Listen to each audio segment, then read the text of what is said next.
बदल वेगळे आहेत, पण आम्हाला काय करावं लागेल तर आम्हाला ही संवेदनशीलता वाढवावी लागेल, नात्यातला संवाद जो आहे तो संवाद वाढवावा लागेल. आता परिस्थिती अशी आहे, वयात आलेला मुलगा घरात असेल, वयात आलेला मुलगा, वडील बाहेरच्या खोलीत असतील, वडील आतल्या खोलीत आले,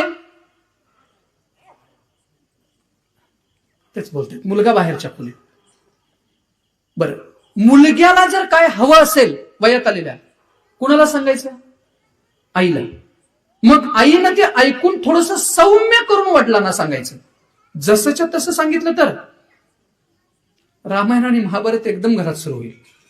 जसंच्या तसं. मग वडिलांनी सांगितलेली गोष्ट थोडीशी आईनं सौम्य करायची आणि मग बाळाला सांगायची. आपल्याला एक कविता छान आहे, कविता सांगत नाही, त्या कवितेचा आशय सांगतो. म्हणजे रात्रीच्या वेळेस वडील कामावून आले, त्या आपल्या पत्नीला म्हणतात, दिवा थोडासा कमी कर, मला झोप लागत नाहीये.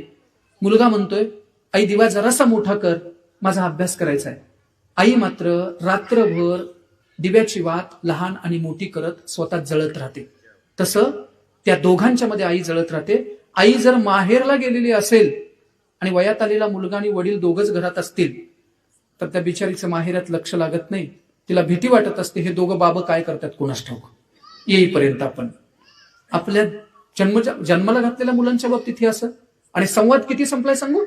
मी आता शहरात पण बघतोय सर, पाहुणे जर आले आणि मुलगा जर त्या वयात आलेल्या घरात असेल, पाहुणे येताना जर त्याला दिसले तर ते दुसऱ्या मिनिटाला गायब होतं.